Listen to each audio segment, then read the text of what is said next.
Hello and welcome to part 2 of my radiator stroke storage heater cover build. I'm assuming if you're watching part 2 you must have enjoyed part 1 at least a very little bit to be bothered to watch part 2, so I thank you for that. So let's get straight back into the making of this heater, starting with spraying. So using my Wagner W100 sprayer, I set about first of all spraying the undercoat. This is just a standard undercoat that I bought from B&Q. Although I don't think the ducks liked it very much. So I just sprayed on about 3 or 4 coats, just gently spraying each coat on, not aiming for too much coverage at once.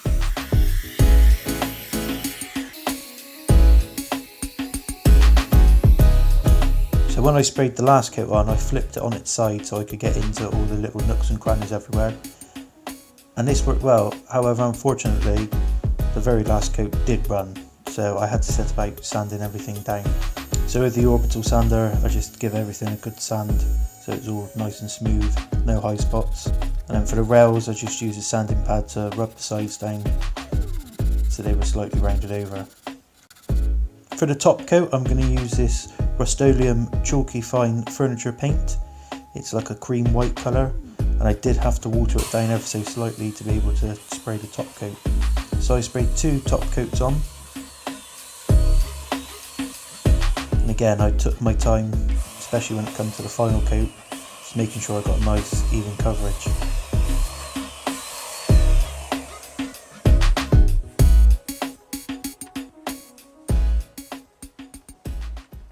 So finally all the painting's finished, thank God. I can get set on making the top now. So I'm going to be using this knotty pine board. I got this from B&Q. It was about £15–16.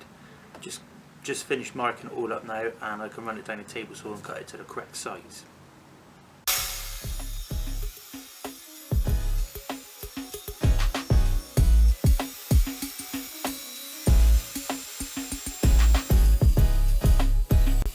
Now as an afterthought, I thought instead of having some waste left over doing nothing, I'd get the router out and use it to make some scotia to put under the cover so it would sit under the top just to break up the gap in distance between the heater cover and the top. So because this was an afterthought and I'd already painted the heater cover, I couldn't glue it on, so I just simply clamped it into position and then drilled some countersunk holes and then just drove a few little screws into the back, and this did a good job of holding it in place. I was quite happy with the joints and they went together really well when I cut the motors in them. So I was quite happy with that afterthought, as it did actually work quite well. Now to fix this heater cover to the wall, I'm going to use these clips here. I'm not 100% sure the name of them, but I'll leave a link in the video description below. But you've got these 2 nylon rollers and they just slip over this. It's quite hard to do one-handed, but they go like that. So I made these little blocks out of some offcuts of wood just to secure the top into position, and I just simply glued them in and then screwed them in a single hole into the back of the heater cover. So to mark these holes in the correct positions, I offered up the clip into the position I wanted it, and then using my brad point oar, I just made some holes into the wall and into the side of the heater cover so I knew where to drill and to fix it into position. I drilled 2 5mm holes into the wall, fitted the wall plugs, and then simply screwed the clip into position.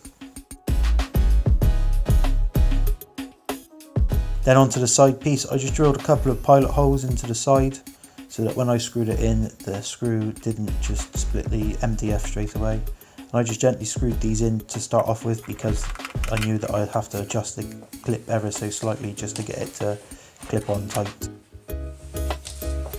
So when it came to finishing the top piece, I wasn't sure what finish I wanted to put on it. So using some masking tape, I made 3 squares on the back piece, and then using the 3 different finishes I was considering, I tried them out, and instantly I liked the beeswax because of the rustic sort of look it gave it. And then using this beeswax that I got from Oak Furniture Land, which they gave me free when I bought something from there, I just set about gently rubbing it in the direction of the grain. And I did actually go over it twice and then came back and buffed it all off.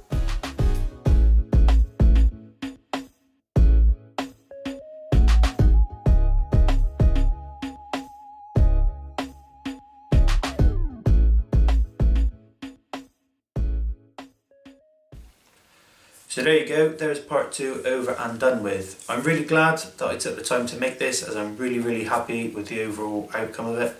I couldn't find anything like this in the shops, hence why I had to make it. So if you've stuck watching this video this long, then I thank you very much. And if you like this video, please give it a thumbs up. And if you didn't, by all means give it a thumbs down. I'm a big boy, I can handle a bit of disappointment. Please consider subscribing to my channel and feel free to comment below, and I'll see you again next week.